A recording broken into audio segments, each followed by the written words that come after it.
A Agricultura BR de hoje traz para você mais uma decisão de Donald Trump que deve ser confirmada a qualquer momento. Isso porque o governo norte-americano deve taxar em 25% e não em 10% os produtos chineses. Durante essa edição, você tem mais destaques a respeito desse tema que impacta todo mundo, inclusive aqui o Brasil.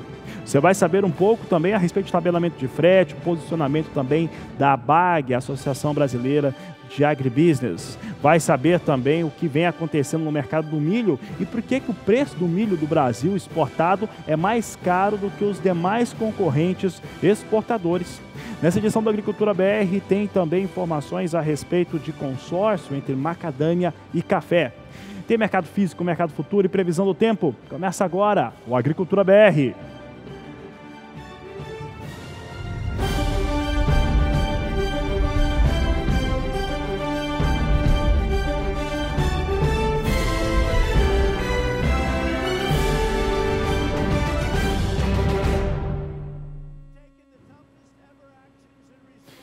E olha só, mais uma decisão em relação do Donald Trump em torno do que acontece com as situações. Está vendo aí? Tarifa adicional de 25% sobre 200 bilhões de dólares. Destaque de hoje no Wall Street Journal norte-americano. Você está vendo aí a TV norte-americana, a Fox, ela trazendo a Fox, que trata, Fox Business, né? Uma TV que só trata de negócios, falando um pouco a respeito desta situação criada por Donald Trump. O governo Trump pretende impor tarifas de 25% sobre 200 bilhões de dólares em produtos importados da China, depois de inicialmente taxá-los em 10%, em uma tentativa de pressionar Pequim a fazer concessões comerciais, foi o que disse uma fonte hoje cedo, divulgado em todos os jornais pelo mundo.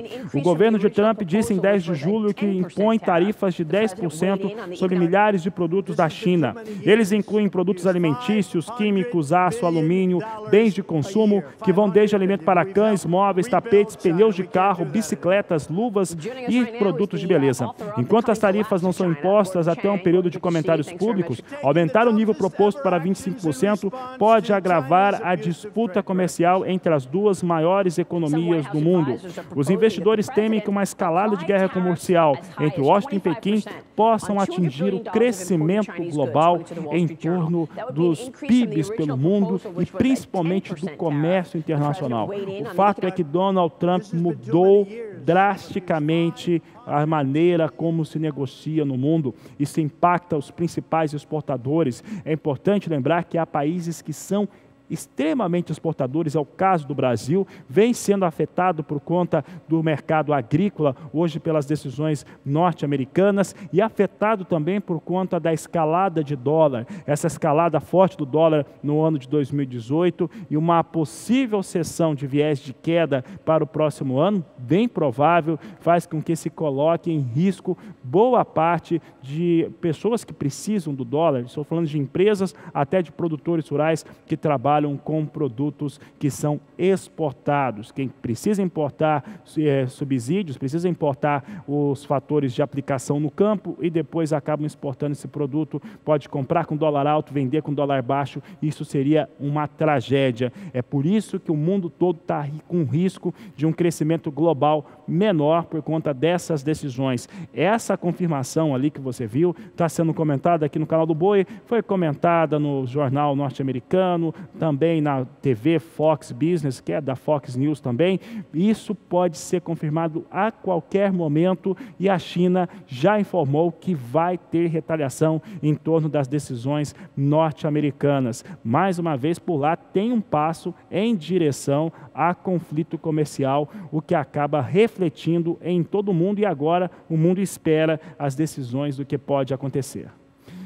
Por aqui, o Agricultura BR segue agora, traz mais um entendimento a respeito do tabelamento de fretes. Hoje, mais cedo, eu conversava com algumas pessoas, especialistas, que trabalham principalmente com a exportação e falava de milho principalmente. Por que o milho? Porque o milho tem um valor menor. Tendo um valor menor, os custos de transporte são muito mais sensíveis, a logística sobre ele é muito mais sensível. E é disso que eu estou falando. Sabe o que está acontecendo? Tem sido fechado negócios abaixo do valor da tabela. É isso mesmo. Pequenos exportadores, pequenos vendedores estão fazendo isso e com essa sequência fica abaixo do preço da tabela, que é nociva ao mercado, como você vai ver agora no entendimento do representante da ABAG.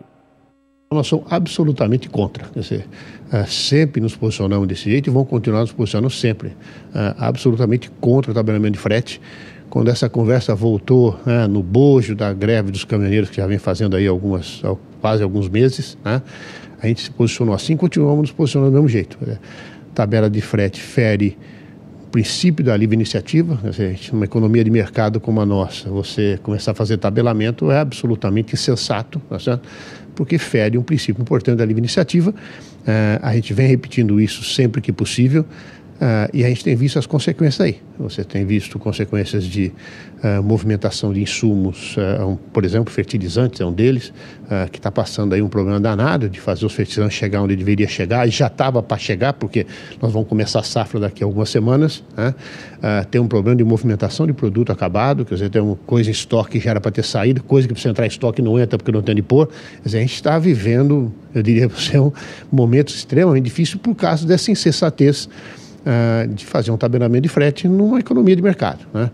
Nós, a da ABAG, continuamos com esse posicionamento absolutamente contra o tabelamento. Fizemos algumas movimentações, tanto no Legislativo, junto lá com a nossa Frente Parlamentar da Agropecuária em Brasília, no Judiciário também. A gente, até durante um tempo, nós conseguimos operar com uma liminar que foi concedida pela ABAG, para a ABAG, agora essa liminar está suspensa por decisão do Supremo, e estamos estudando aí outras medidas também no Judiciário, vamos ver aí como é que vai se comportar aí o andamento do Judiciário e todas as ações que tem lá, para a gente pelo menos resguardar não só o setor, mas os nossos associados em especial, para que a gente possa operar na normalidade, do jeito que está. Realmente está causando um monte de transtorno e eu sinceramente espero que isso tenha uma reversão, porque não vai funcionar. Está aí o mercado está todo distorcido, e a gente vai continuar sempre repetindo que não faz sentido fazer tabelamento nessa altura da economia que a gente vive no Brasil hoje.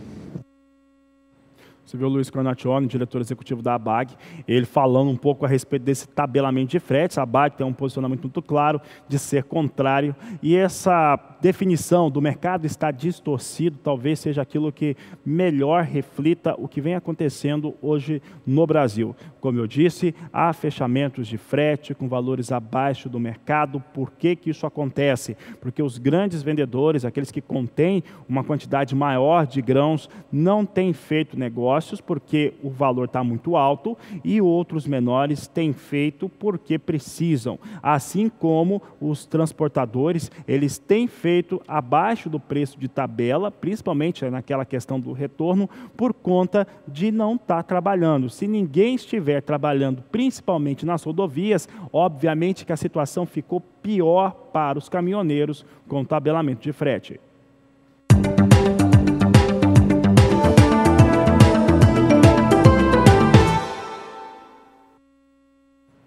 O assunto é soja, então começa destacando como é que vem os valores para os portos brasileiros, alguns deles, Porto de Santos e Porto de Paranaguá, por ação da Grãos Corretora. Você confere comigo nesse 1º de agosto, começou no mês, valor em Santos a R$ 88,50 a saca de 60 quilos, Porto de Paranaguá, valor de referência também a R$ 88,50, vai mantendo o piso aqui de negociação a soja nos portos brasileiros, de acordo com a Grãos Corretora.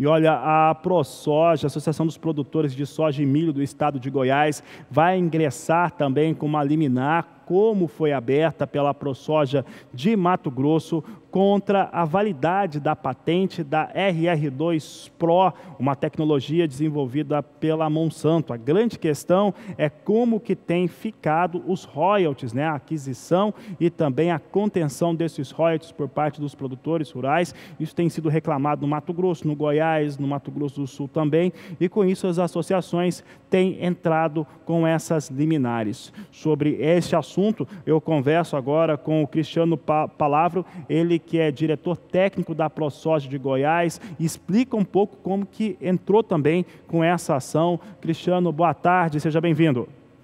Boa tarde, Fabiano, um prazer estar participando aqui com vocês. Bom, essa ação foi iniciada, né, pela ProSoja Mato Grosso em 2017, após a realização de uma série de estudos sobre o processo de registro dessa patente da tecnologia intacta. A ProSoja Mato Grosso fez a contratação de alguns especialistas que fizeram a análise de todo esse processo de registro e identificaram algumas inconsistências no processo de autorização, de registro dessa patente aqui no Brasil. E são essas inconsistências que estão sendo questionadas agora na Justiça, e agora em 2018 a Justiça Federal do Mato Grosso concedeu uma liminar, né, obrigando a Monsanto a fazer o depósito em juízo dos valores de royalties recebidos dos associados do Mato Grosso. E nessa mesma liminar, cumprindo a legislação aí referente ao tema, a Justiça convocou outras partes interessadas a se apresentarem ao processo. Então é dentro dessa convocação judicial que a ProSoja Goiás agora vai dar entrada nessa ação, assim como uma série de outras ProSojas estaduais Brasil afora. Se realmente é claro que esse processo ainda está no início, essa ação, como ela é bastante complexa, o tema na parte técnica quanto na parte judicial, ela ainda deve se prolongar por mais algum tempo, mas em caso de decisão favorável, a Lei de Propriedade Intelectual se define que os valores pagos podem ser sim ressarcidos pelos produtores, eles devem ser ressarcidos pela empresa aos produtores que fizeram a compra dessa tecnologia nesses últimos 5 anos e durante o prazo que durar essa ação. Uma coisa que é importante ressaltar, Fabiano, que de forma alguma a ProSoja é contra a inovação, contra o desenvolvimento tecnológico e contra a cobrança por novas tecnologias. A única questão que está sendo identificou inconsistências no processo de registro. Então, é simplesmente isso que está sendo questionado. A ProSoja não é contra o desenvolvimento tecnológico, não é contra a cobrança por tecnologias que são lançadas no mercado. Simplesmente está questionando como foi realizado o processo lá atrás, por volta de 2012, quando foi dada a patente a essa tecnologia. Só reforçar aí os produtores rurais, né, tanto os nossos associados como os não associados, que se eles quiserem ingressar junto com a ProSoja nessa ação, os associados têm que fazer uma realização de uma atualização cadastral, e novos associados eles podem se associar via o nosso site www.aprosojagO.com.br. Fazendo isso, eles vão ter o direito aí de garantir esse prazo prescricional e a sua entrada aí nessa ação, garantindo possíveis benefícios de uma decisão favorável lá no futuro. Tá aí, Cristiano, obrigado pela participação. Bom, e fica também já o convite, pessoal da Monsanto, quiser se posicionar também, já fizeram isso antes, fiquem à vontade, esse é o posicionamento da ProSoja de Goiás. Agora, recentemente, trouxemos o que a ProSoja do Mato Grosso se posicionava em torno das patentes da RR2 Pro. E o mês de julho teve um tempo predominantemente seco, isso afetou bastante as áreas de produção, afetou também a saúde das pessoas. Há lugares com mais de 70 dias sem chuva, e nós vamos falar sobre este assunto agora com a Juliana Rezende. Boa tarde, Juliana.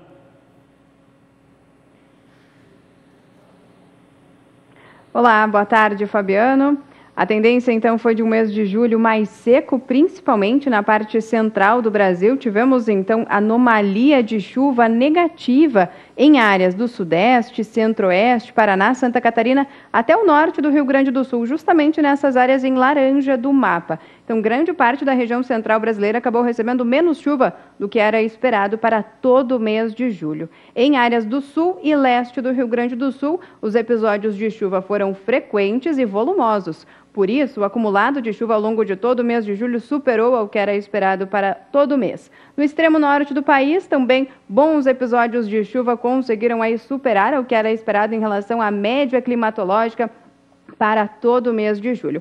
Agora, o mês de agosto já começa com mudança no tempo em relação a esse tempo mais seco, porque voltamos a ter áreas de instabilidades atuando na maior parte do Sudeste, Paraná e Mato Grosso do Sul. O volume de chuva vai ser bastante significativo agora nesses primeiros dias do mês, onde as instabilidades seguem atuando na região central, justamente nessas áreas onde já não chovia há bastante tempo. Em torno de 60 dias, algumas áreas já não recebiam pancadas de chuva significativas, principalmente para a agricultura. Agora, ao longo desta semana, o tempo mais seco predomina entre o Rio Grande do Sul, interior da região sul, grande parte também da região central brasileira ainda vai ter esse predomínio de tempo mais seco, porque as áreas de instabilidades que atuam no Sudeste não conseguem avançar de forma tão abrangente. Então, o mês de agosto já começando com essa tendência de mudança no tempo na parte central brasileira, vamos comentar um pouquinho como que fica agora todo o mês de agosto. Olha, a tendência ainda é de chuvas acima da média em áreas do Rio Grande do Sul e Santa Catarina,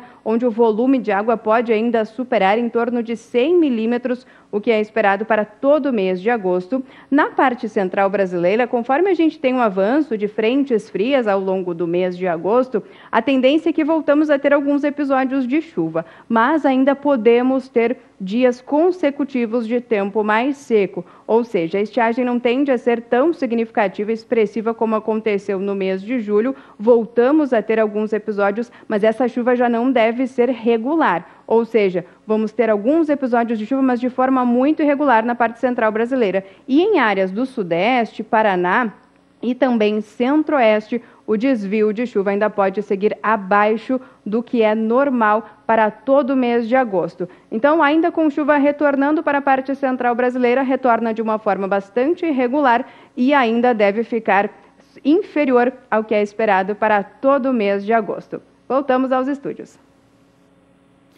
Certo, Juliano, obrigado pela participação. Daqui a pouco ela volta, retorna, trazendo mais informações sobre o clima aqui no Agricultura BR. A Agricultura BR agora que fala sobre... Já te dá uma notícia, tá? Soja está caindo. Está caindo e a nossa produção dizia que caía forte.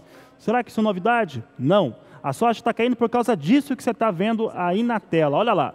25% de tarifa imposta sobre 200 bilhões de dólares importados em produtos chineses, é o que está escrito na capa do Wall Street Journal de hoje, é o que a Fox Business trazia, televisão norte-americana, que nós destacamos aqui na Agricultura BR. Veja agora conosco como é que vem os negócios com soja em Chicago neste momento, porque claro que não poderia ser diferente. Vai caindo, depois de ter uma alta mais forte, mais expressiva, subiu quase 3%, evidentemente subiu bem nesta terça-feira, mas hoje vai caindo 1%, tá? Posições já começam a perder o piso de 9 dólares, isso acaba mexendo com os fundamentos de mercado. O fundamento de mercado é realmente a soja em Chicago retomar um piso de 9,50 pelo menos, e vem agora com queda. Pelo menos nesta quarta-feira vem recuando depois de mais uma fala abrupta do Donald Trump, presidente norte-americano. Posição de agosto vem a 8 dólares 90 cents o bushel. Setembro, 8 dólares 95 cents o bushel. Novembro, 9 dólares 5 cents por bushel. E janeiro de 2019, 9 dólares 15 cents mais 6 por bushel. É queda, vai perdendo cerca de 1% os negócios com soja na Bolsa de Chicago. Lembrando que segue aquela história do subsídio de 12 bilhões de dólares que o governo norte-americano vai dar aos sojicultores norte-americanos por conta das perdas que o próprio governo causou. Vamos saber como é que vem o dólar agora? Dólar comercial é o que você confere conosco agora. Dólar comercial no Brasil hoje vem vindo com ligeira queda de 0,16% a R$ 3,74 é o mercado ao vivo no Agricultura BR. Hoje o dólar com ligeiro recuo. Daqui a pouco a Agricultura BR traz informações para você do mercado do café, vai trazer também destaques para o milho e você vai entender por que o valor da tonelada do milho no Brasil está mais cara que os outros exportadores. Aproveite para entrar em contato, mande sua mensagem no nosso WhatsApp no 67996562266. Voltamos já. E olha o que está acontecendo em Sorriso, 16º Encontro Nacional do Plantio da Palha. E você tem agora algumas informações direto da capital brasileira do agronegócio com Valdir Pacheco. Olá, estamos aqui em Sorriso, Mato Grosso, na capital nacional do agronegócio, acompanhando o 16º Encontro Nacional do Plantio Direto na Palha, desenvolvendo matérias que você irá acompanhar com exclusividade aqui no SBA.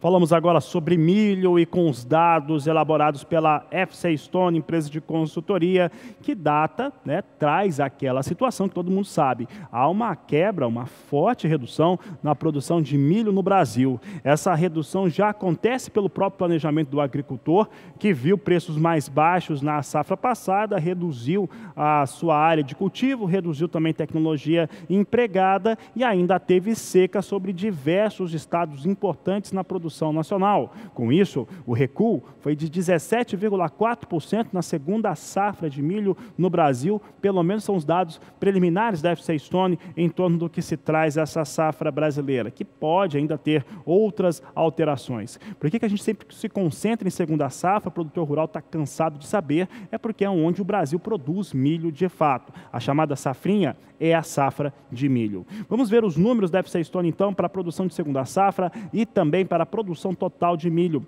Veja só, segunda safra em 55 milhões e 400 mil toneladas, um resultado 17,8% inferior.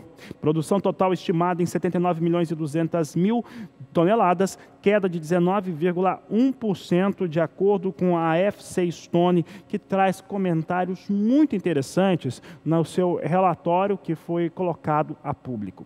Entre eles, um que trata de um tema bastante importante, o preço da tonelada do milho do Brasil no mercado internacional. De acordo com a FC Stone, se considerarmos apenas os principais exportadores que nós temos em relação a milho em todo o mundo, nós vamos ter a seguinte circunstância: o Brasil tem o milho mais caro. Olha, se pegar a Ucrânia, a tonelada do milho brasileiro exportado fica até 8% mais cara do que o milho da Ucrânia. Se considerarmos também o milho exportado pelos Estados Unidos, o milho brasileiro exportado, embarcado, é 21 dólares mais caro que o norte-americano. Entre esses fatores, isso explica algumas situações que temos aqui no Brasil, sem falar daquilo que está afetando diretamente os nossos embarques. O tabelamento de frete. O frete mais caro tem trazido uma situação nova no país. Primeiro, que há uma contenção nos embarques. Segundo, negociações entre médios vendedores com os transportadores. Que negociação é essa? Negociando abaixo do preço do frete. Essa informação é da FC Stone no seu levantamento, no seu relatório, mas isso foi checado pela equipe da produção de agricultura BR já há algumas semanas, que esse tipo de negócio tem acontecido. Vendas ou fechamento de negócios com transportadores abaixo do valor de tabela por conta de ter a necessidade, tanto de uma parte entregar o produto, quanto da outra de ter o que receber, porque senão não recebe nada. Ainda falando a respeito do levantamento da FC Stone sobre exportação, de acordo com a empresa, tem 2 milhões e 500 mil toneladas devem ser embarcadas de milho durante esse mês de agosto, considerando o line-up dos portos brasileiros. Bom, se o problema está sido bastante envolvido para transportar milho e transportar outros produtos no Brasil, o que tem encarecido o milho exportado, no campo muita gente trabalha na colheita, principalmente no centro-oeste brasileiro e também no Paraná, onde a colheita não acabou, e é por isso que eu falo com a Juliana Rezende mais uma vez, para saber como é que fica esse clima. Juliana, muita gente trabalhando no campo, tirando o milho, ainda fazendo essa colheita e também de olho nessas questões aí de tabelamento de frete, custos mais altos, então não pode ter mais perdas no campo. Qual que é a previsão que se tem climática para quem está colhendo, Juliana?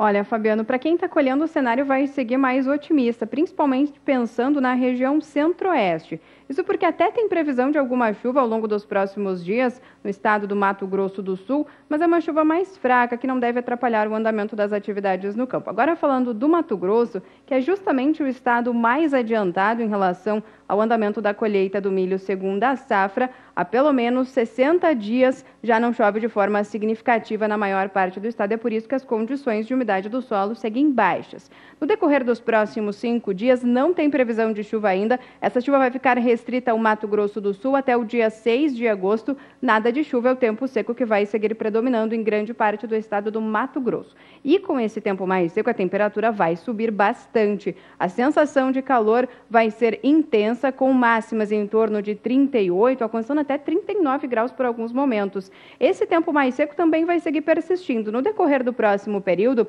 entre os dias 7 e 11 de agosto, as áreas de instabilidades até conseguem avançar pela região centro-oeste, volta a chover em algumas áreas do sul do Mato Grosso, faixa oeste também, mas de maneira geral são pancadas muito fracas, isoladas e também irregulares, que não atrapalham o andamento das atividades de colheita do milho segunda safra. Com esse tempo mais seco ainda predominando de forma geral no estado, o calor vai seguir intenso. As máximas seguem elevadas, em torno de 35, 36 graus. Então, durante as próximas semanas, a tendência é de predomínio de tempo mais seco na maior parte do estado do Mato Grosso. Tem risco para alguma chuva de forma muito fraca e isolada, mas que não atrapalha o andamento das atividades de colheita do milho segunda safra no estado.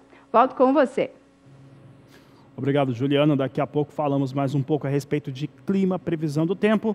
Mas antes, você acompanha comigo como é que vem os negócios com milho na Bolsa Norte-Americana, a Bolsa de Chicago.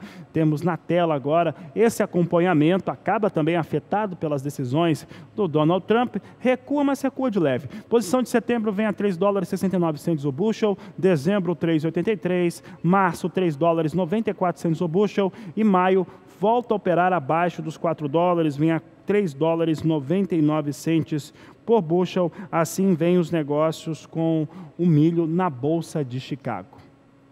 Em um dia de campo, lá no estado do Mato Grosso, teve a apresentação de uma estrutura que trabalha considerando vários fatores, fatores biológicos, físicos, fatores que afetam diretamente o desenvolvimento da agropecuária. Quem explica essa história é Valdir Pacheco. A camada de palhada no solo é essencial para o sucesso do sistema de plantio direto SPD.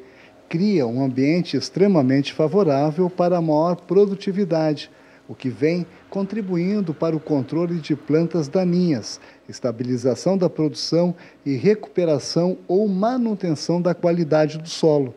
O sistema de rotação e sucessão de culturas deve ser adequado para permitir a manutenção de uma cobertura mínima do solo com palhada. É com foco neste sistema que a família Fischer abriu a porteira da sua fazenda localizada em Lucas do Rio Verde, no médio norte de Mato Grosso, para técnicos e produtores rurais. Aqui na Fazenda Santa Isabel, o produtor Ademir Fischer trabalha há mais de uma década na construção química, física e biológica do solo, fazendo um mix de 5 a 6 espécies de forrageiras diferentes como forma de proteger o solo na entre-safra, o que traz grandes ganhos de produtividade na soja. Nós fazíamos primeiro só com as multinacionais do milho, então é o 13º ano já no nosso dia de campo, mas só com os agrônomos das multinacionais. E há 3 anos nós abrimos, então o primeiro, o segundo, esse é o 3º ano, com 30 anos da Boa Safra, assessoria técnica junto ao Banco do Brasil e vários bancos, ao público. Então começamos a botar braquiária, trabalhar com gesso, trabalhar com escarificação, trabalhar com subsolagem, trabalhar com diversos pontos de fósforos e tendo os resultados e mostrando esses resultados. E principalmente nossas coberturas, porque uma cobertura bem feita é 8 a 10 sacos mais por hectare. Por isso eu sempre falo que a agricultura tem a palavra cultura, que é a arte de cultivar. E quando nós faz o mix, que faz 5, 6 tipos diferentes de cobertura, o objetivo é palhada, é massa, é microatividade. os micróbios, uma vida, uma biologia do solo funcionando em pleno estado. Como sempre falo, nós temos o micro e macro. Mas como macro? Fala, rapaz, nessa braquiária aí, nessas coberturas, nós temos tatu, nós temos cobra, nós temos passarinho, nós temos lagartixa, nós temos um monte de coisa, temos rato, né? Então, o que é? É a biodiversidade. Bio é vida. Tudo que esse solo que está verde é vivo, tem vida na superfície, embaixo da terra como em cima da terra. Os benefícios para o solo causado pelo sistema radicular das plantas de cobertura são enormes. Nós temos um funil, é igual você engarrafar cachaça, engarrafar um leite, você usa o funil que entra na garrafa, num garrafão, né? E isso é a raiz da planta. Na superfície tem onde que a água é captada. E a raiz, ela apodrece, larga a 1 metro, meio metro, 3 metros de fundura, nós temos raízes também, que a umidade desce lá embaixo, porque nós podemos perder por 2 fatores. Um, por seca. Se tu tem um solo que tem um perfil, você tem umidade até embaixo. E se chove demais, você não tem perfil, você também perde porque a água fica na superfície. Então, é um trabalho muito interessante que nós estamos fazendo. Nós queremos fazer 1/3 da nossa área. Na seca, nós queremos subsolar.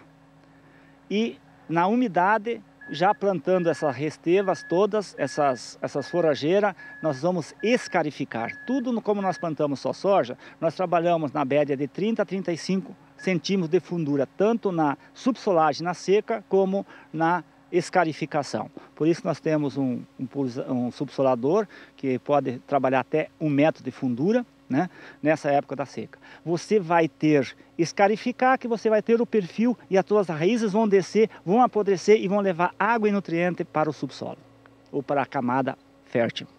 Valdir Pacheco para o SBA, Sistema Brasileiro do Agronegócio. Tá certo, você vê? Quando você tem a tecnologia aplicada da maneira correta, tudo funciona melhor. E a Agricultura BR vai para um rápido intervalo comercial. Daqui a pouco nós vamos voltar com muita informação para você sobre café e vamos falar também um pouco a respeito de confinamento aqui na Agricultura BR, que volta já. Ribeirão Preto é palco de um evento muito importante, porque discute pecuária e discute pecuária num alto nível para chegar a conclusões de como se tornar mais lucrativa. Inclusive o tema desse grande encontro, que é organizado pela Coan Consultoria, tem como mote essa informação. E é por isso que nós vamos para lá agora, vamos até Ribeirão Preto, interior do estado de São Paulo, uma cidade fantástica, capital também, uma das capitais do agronegócio do Brasil, porque por lá está Walter Pulga Júnior, nossa equipe está toda pronta por lá. Pulga, um debate importante, né? Uma discussão importante, fazer a pecuária ser mais lucrativa. Boa tarde, Pulga, seja bem-vindo. Boa tarde a você, Fabiano, boa tarde a todos. Bom, nós estamos aqui em Ribeirão Preto, no centro de eventos do Ribeirão Shopping, porque daqui a pouco começa o Fórum da Pecuária Lucrativa, com palestrantes de diferentes regiões do país, da universidade, gente do mercado, ou seja, palestrantes com alto nível de conhecimento que deve, lógico, passar as últimas informações sobre mercado, sobre cria, recria e engorda.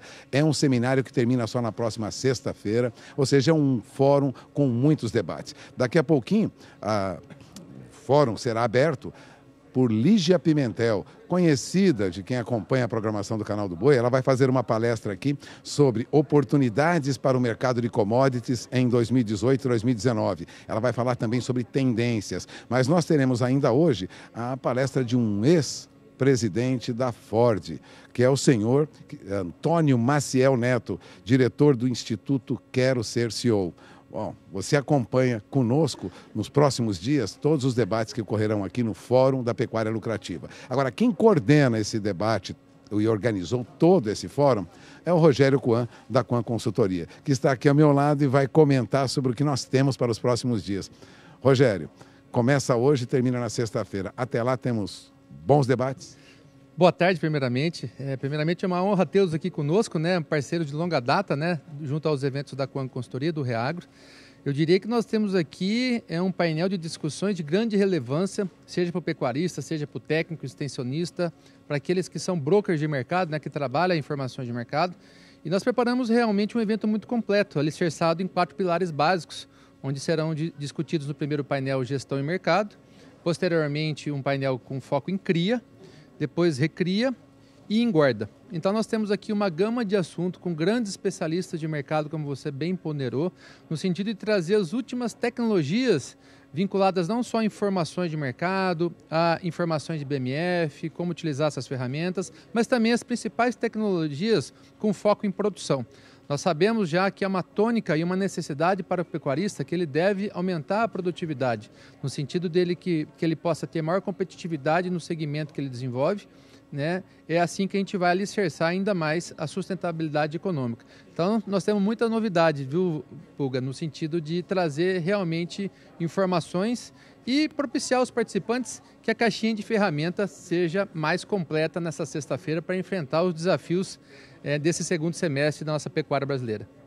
Bom, Fabiano, eu vou encerrando por aqui, lembrando a quem acompanha a programação do SBA que nós transmitiremos entrevistas, nós acompanharemos aqui a evolução dos debates aqui no Fórum de Pecuária Lucrativa de Ribeirão Preto. Durante a nossa programação nós teremos mais informações sobre os assuntos que foram debatidos aqui e que interessam ao produtor rural, notadamente, lógico, ao pecuarista. É com você, Fabiano. Tá certo, Pulga, obrigado pela participação. Gostaria muito de estar aí. Daí os nossos cumprimentos ao Rogério Coan e sucesso. Esse grande evento você acompanha todos os destaques pela programação aqui do Canal do Boi, que sempre traz informação de qualidade para você. Informação de qualidade como essa que eu vou falar agora, para você que é cafeicultor. Já pensou em consorciar a sua área de produção de café com macadâmia? Ter uma outra fonte de renda? Pois é isso que você vai ver agora nessa entrevista realizada pela minha colega Sara Kirchhoff. O Código Florestal de 2012 permite que 50% da área destinada para a reserva legal da propriedade seja destinada para espécies nativas e a outra metade seja destinada, então, para espécies exóticas, e aí entra o café, a seringueira e tantas outras espécies. Foi justamente aí que nasceu o projeto @Sustentabilidade, que promove o consórcio entre a macadâmia, que é uma amêndoa, e espécies nativas do bioma brasileiro. O Edinho, ele é fundador do @Sustentabilidade e vai falar como vem caminhando esse projeto aí ao longo dos 2 anos em que ele foi fundado. Seja muito bem-vindo ao SBA, Edinho. Obrigado, Sara. O projeto foi apoiado pela Sociedade Rural Brasileira e depois recebeu apoio de outras tantas entidades que perceberam no Código Florestal a possibilidade de criar uma área produtiva dentro e de acordo com as questões ambientais, fazendo com que o produtor rural tenha ganhos, não só do ponto de vista ambiental, mas também ganhos monetários sobre a produção florestal dessas áreas. E aí, nesses 2 anos desses consórcios, apareceram alguns números de produtividade bem surpreendentes, né? No caso do consórcio da macadâmia com o café, por exemplo, a produção da macadâmia, ela teve um salto de 250% e o café de 60%, aí falando na produção irrigada. São números bem importantes para o produtor, né, Edinho? Sim, e são números fundamentados numa pesquisa da APTA e que demonstram que o consórcio entre 2 espécies é um sucesso. A macadâmia com o café proporcionou para a gente, no ano de 2017, o ano passado, um café sombreado, que era muito mais doce. Isso levou a gente a ganhar o primeiro prêmio de café da região e pegamos em 6º lugar no estado de São Paulo o melhor café. Então, isso demonstra, não só do ponto de vista produtivo e de resultados, mas demonstra que a gente está produzindo um alimento mais saudável e nutritivo. Edinho, para quem já produz café hoje e ficar interessado em fazer esse consórcio com macadâmia, em quanto tempo o produtor demora aí para conseguir esse investimento, conseguir o retorno desse investimento que ele fez? A macadâmia solteira, ela começa a produzir com 5 anos, mas se ele tiver o consórcio de café, tanto no início da produção, que são com 2 anos, ele já começa a ter o retorno. Agora, é interessante também, Sara, que no caso do café, quando ele está terminando o ciclo produtivo dele, dele, isso depois de 10 ou 15 anos, pode ser implantado também o consórcio de macadâmia no final desse ciclo. Isso faz com que o custo, nesse caso, seja muito menor, porque o produtor já tirou toda a rentabilidade da área em cima do café. Edinho, esse projeto ele já vem se destacando aí, como você falou, ele tem o apoio da Sociedade Rural Brasileira e agora no mês de agosto ele vai concorrer aí, entre outros projetos que serão vistos por 8 fundos de investimentos internacionais, né? Isso foi fantástico para a gente, Sara, né? A gente foi encontrado, né, dentro desses fundos estrangeiros, são fundos de impacto com um capital paciente, que estão vindo para o Brasil no próximo mês de agosto. E, através do apoio da WRI, a gente foi selecionado entre os projetos que vão participar da possibilidade de receber investimento na restauração de áreas dentro do estado de São Paulo. Quem seriam esses fundos de investimento, Edinho? Existem vários, acho que são 8, né? A gente pode citar o Moringa, a Mirova, né? Bela Terra, entre outros, muito famosos já no sentido de investimentos de reflorestamento e preservação ambiental. Uma ótima oportunidade que pode dar ainda mais força para esse projeto, né? Sem dúvida, e um resultado que tem um benefício para todos, né? Um projeto sustentável que é baseado nos pilares, né, de meio ambiente, econômico e social, e onde toda a comunidade, tanto urbana quanto a comunidade rural, e principalmente produtores, poderão conciliar as suas áreas de preservação com produtividade. Você estava me falando antes que hoje a produção de macadâmia no Brasil, aliás, o Brasil é está entre os 10 maiores produtores de macadâmia do mundo. Quanto que é a produção aqui no país? Porque para muita gente essa é uma cultura totalmente diferente, tem gente que inclusive nem conhece ela, né, Edinho? Sem dúvida, o Brasil ele não é o maior produtor de macadâmia do mundo, mas a macadâmia tem muito espaço para expansão de áreas. Praticamente toda a área onde tem café pode ser implantada a cultura de macadâmia, e isso dá uma extensão territorial dentro do Brasil que vai desde o Espírito Santo, Rio de Janeiro, Minas Gerais, Estado de São Paulo e Paraná. Então, é uma oportunidade realmente para quem tem terras nessas áreas de pensar numa expansão de cultura utilizando essa alternativa agroflorestal. Tá certo, Edinho. Muito obrigada pela sua participação aqui conosco. Está aí uma opção bem interessante para os cafeicultores ou para outros produtores aí que querem aumentar a rentabilidade, mas, claro, trabalhando sempre dentro da legislação, atendendo ao Código Florestal. De São Paulo, Sara Kirchhoff para o SBA. Tá certo, a Sara, entrevista muito interessante, consórcio macadâmia com café, traz resultados bem legais, porque ajuda dentro daquele fator de integração e também contribui para ter as áreas de preservação dentro da propriedade. Já que o assunto é café, vou convidar a Juliana Rezende a participar conosco mais uma vez, e ela vai falar sobre previsão do tempo, sobre clima, como é que está a situação em alguns estados que são produtores principalmente de conilon. Eu estou falando do Espírito Santo, da Bahia, do Amazonas, do estado do Pará e também Rondônia. Como é que fica o clima para esses estados nas áreas de produção de café, Juliana?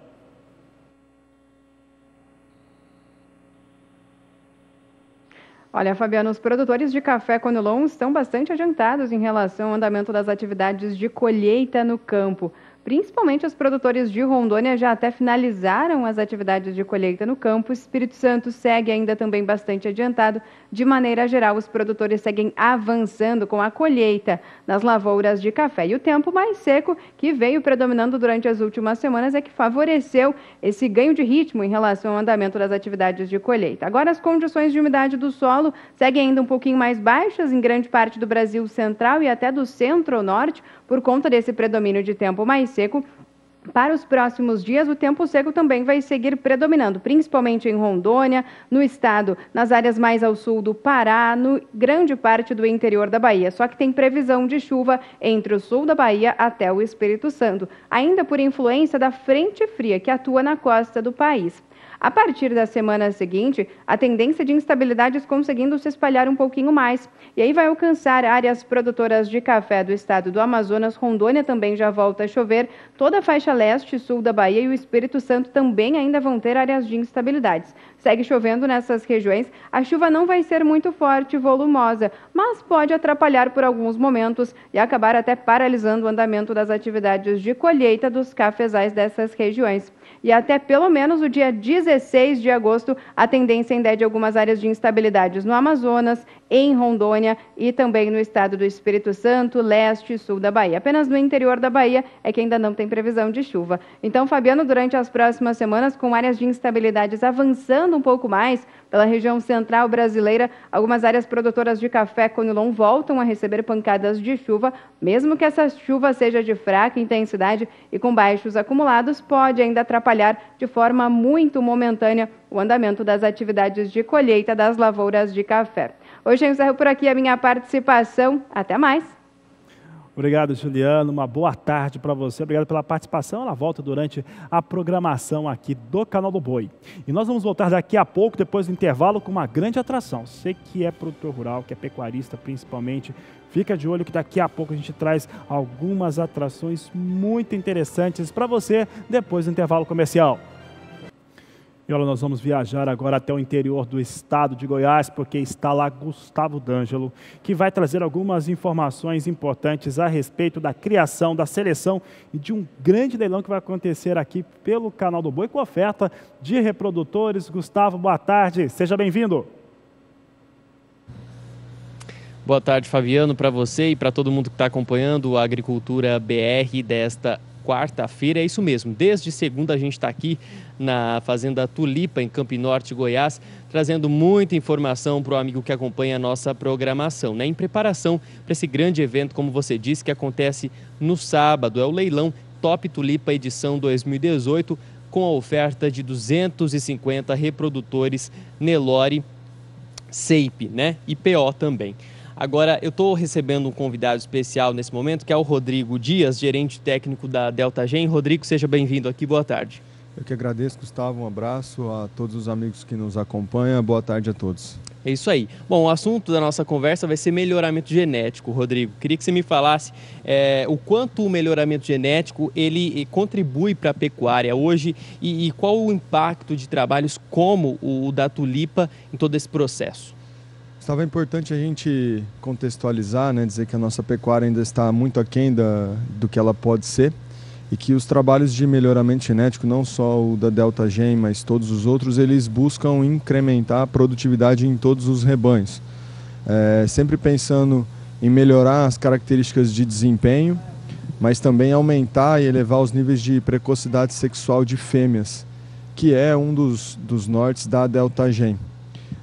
Enquanto o programa, falando agora especificamente da Delta Gen, alguns números só para a gente exemplificar para o amigo de casa.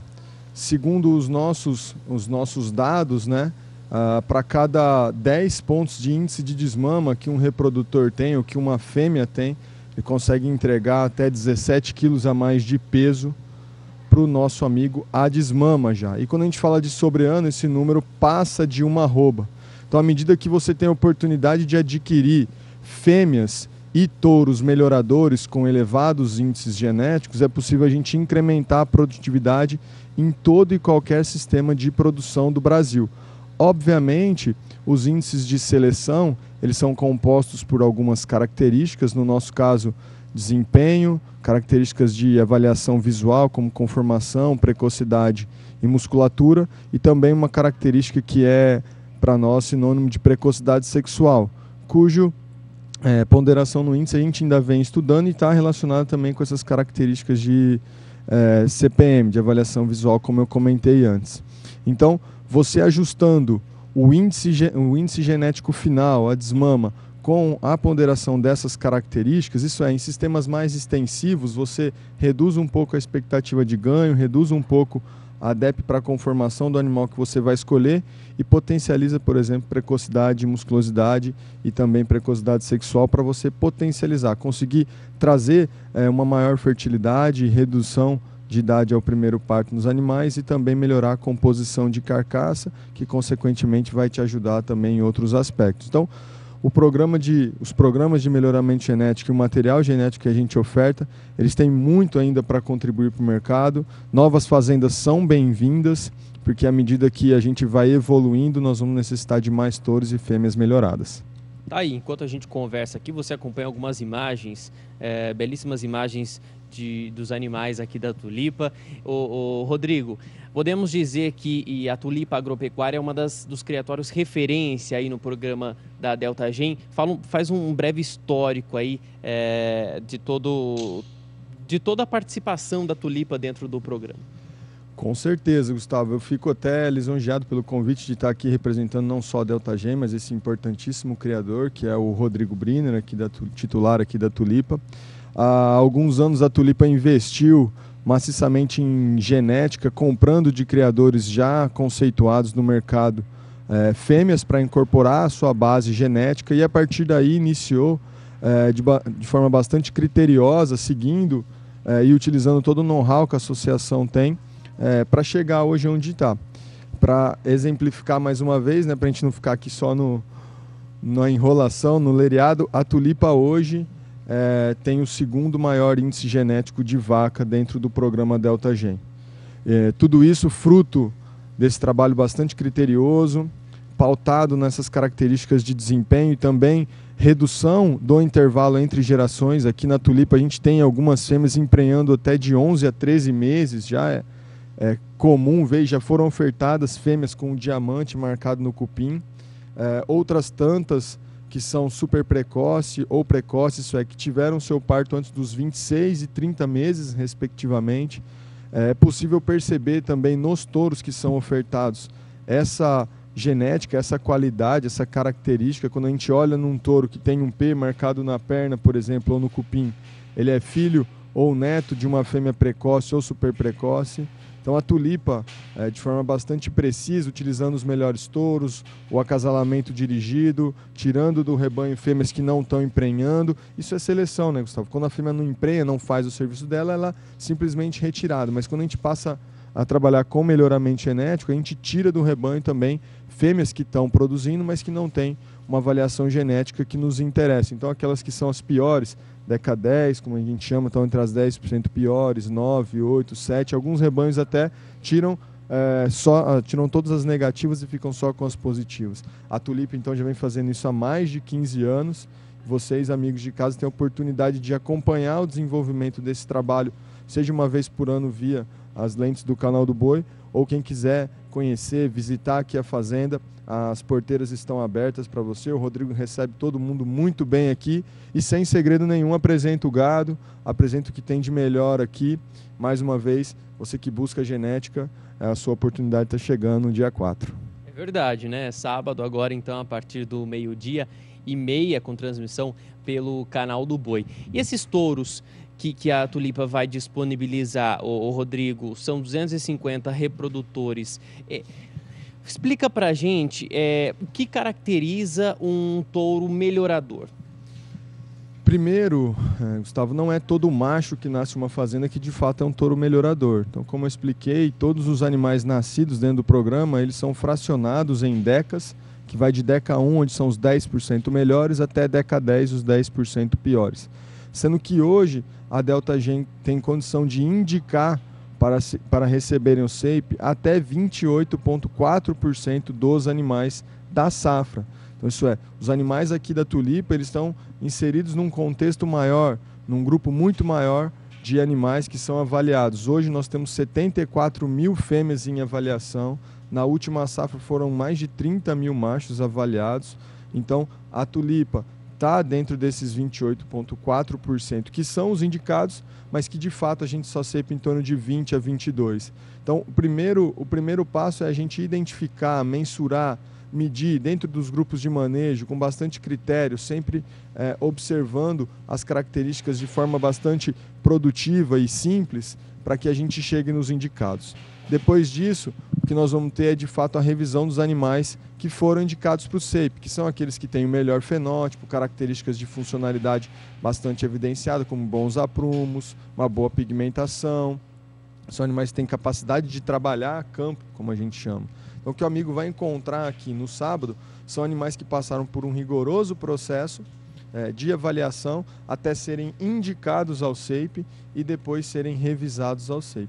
Além disso, uma novidade esse ano da Delta Gen, 100% dos animais ceipados que serão comercializados ou aqueles que ficam dentro das fazendas, eles estão genotipados. Isso é mais segurança para quem usa. Então, além de todo esse processo bastante rigoroso, nós temos um banco de dados bastante preciso, capaz de gerar informação de qualidade, somado a isso as informações genômicas. Então, tem informação de pedigree, informação do desempenho próprio do animal e informação genômica também, o que eleva a acurácia e a confiança naquilo que você vai levar para casa, que de fato não é o touro é a embalagem. O que a gente quer são os gametas que estão dentro do touro, aquilo que ele vai colocar nas fêmeas para juntos produzir um bezerro de maior peso, a desmama ou uma condição de as fêmeas emprenharem mais cedo e dos animais terminarem a pasto ou em condições mais intensivas de forma mais rápida. Tá certo. Rodrigo, obrigado pelas informações, obrigado pela sua presença aqui. Eu que agradeço, nós esperamos os amigos então sábado a partir da 12h30 aqui na Tulipa. É isso aí. Bom, pessoal, a gente vai encerrando nossa participação, então aqui direto da Fazenda Tulipa. Se você quiser mais informações, ter acesso ao catálogo, ao vídeo dos lotes, né, de cada touro que vai ser ofertado neste sábado, é só entrar em contato com a Central Leilões, que é a leiloeira responsável por esse grande remate, viu, Fabiano? Eu volto com você aí no estúdio. Tá certo, obrigado pela participação, um grande abraço a todos aí na Tulipa, interior de Goiás, Campo Norte, um grande abraço. Lembra então, sábado tem esse grande evento, 250 reprodutores, animais com CEIP, animais também PO que vão estar disponíveis, é claro que aqui pelo canal do Boi.